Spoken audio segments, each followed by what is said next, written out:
तो ईद उल अज़हा मतलब बकरा ईद बस आने ही वाली है। हर तरफ एक अलग ही माहौल है। पर क्या कभी ये सोचा है कि इस त्योहार के पीछे की असल कहानी क्या है? चलिए आज इसी कहानी को थोड़ा समझते हैं।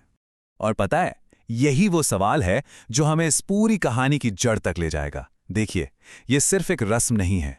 इसके पीछे ना एक बहुत ही गहरी, हजारों साल पुरानी दास्तान छिपी है।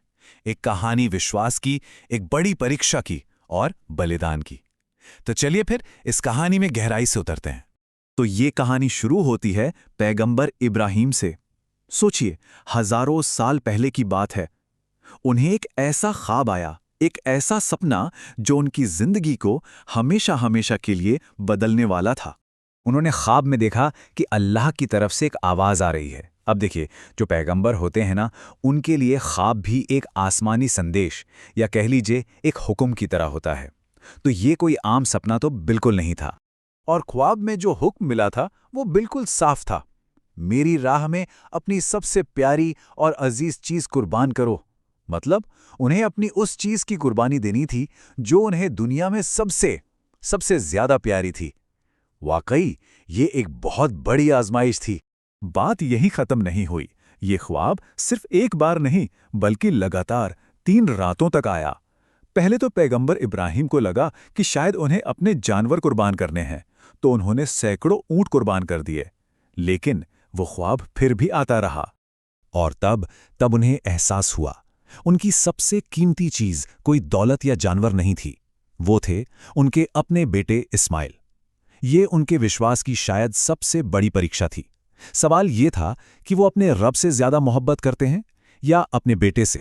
अब कहानी एक ऐसे मोड़ पर आती है जहां ये परीक्षा सिर्फ पैगंबर इब्राहिम की नहीं रहती, बल्कि उनके पूरे परिवार की बन जाती है। हुआ यूं कि पैगंबर इब्राहिम ने अपनी पत्नी हाजरा से कहा, इस्माइल को तैयार करो, हम एक दोस्त की दावत पर जा रहे हैं। और बस ये कहकर वो अपने बेटे को लेकर फिलिस्तीन से मक्का की तरफ एक लंबे सफर पर निकल पड़े। लेकिन ये सफर इतना आसान नहीं था। कहते हैं कि रास्ते में शैतान ने उन्हें रोकने की जी तोड़ कोशिश की। उसने परिवार के हर सदस्य को बहकाने की कोशिश की ताकि वो लोग अल्लाह के इस हुक्म को पूरा ना कर सकें। जब शैतान ने इस्माइल की मां हजरत हाजरा को बहकाने की कोशिश की, तो सोचिए उन्होंने क्या जवाब दिया। उन्होंने कहा, अगर ये हमारे रब का हुक्म है तो हम अल्लाह की राह में एक इस्माइल क्या, हजारों इस्माइल भी कुर्बान कर देंगे। वाह, क्या टूट विश्वास था ये। शैतान ने फिर छोटे इस्माइल को बहकाया, लेकिन उनका जवाब तो और भी ज्यादा हैरान करने वाला था। उन्होंने कहा, इससे ज्यादा खुशकिस्मती की बात मेरे लिए और क्या हो सकती है। मतलब उन्होंने अल्लाह की राह में कुर्बान होने को अपने लिए एक बहुत बड़ा सम्मान माना। और आखिर में जब शैतान ने पैगंबर इब्राहिम को रोकने की कोशिश की, तो उन्होंने उसे पत्थर मारकर भगा दिया। और पता है, आज भी हज के दौरान इसी घटना की याद में शैतान को पत्थर मारने की रस्म निभाई जाती है। और अब कहानी अपने सबसे भावुक, सबसे नाटकीय मोड़ पर पहुंचती है। वो एक पहाड़ की चोटी पर पहुंच चुके हैं, कुर्बानी की जगह पर। वहां पहुंचकर पैगंबर इब्राहिम ने आखिरकार अपने बेटे इस्माइल को बताया कि वो उन्हें किसी दावत पर नहीं, बल्कि अल्लाह के हुक्म पर कुर्बान करने लाए हैं। और ये सुनकर इस्माइल ने पूरी रजामंदी से बिना किसी सवाल के इसे कबूल कर लिया। इस्माइल ने अपने पिता से कुछ बातें कहीं। उन्होंने कहा, अब्बा, मेरे हाथ पैर बांधे और अपनी आंखों पर पट्टी बांध लें ताकि आपको तरस ना आए।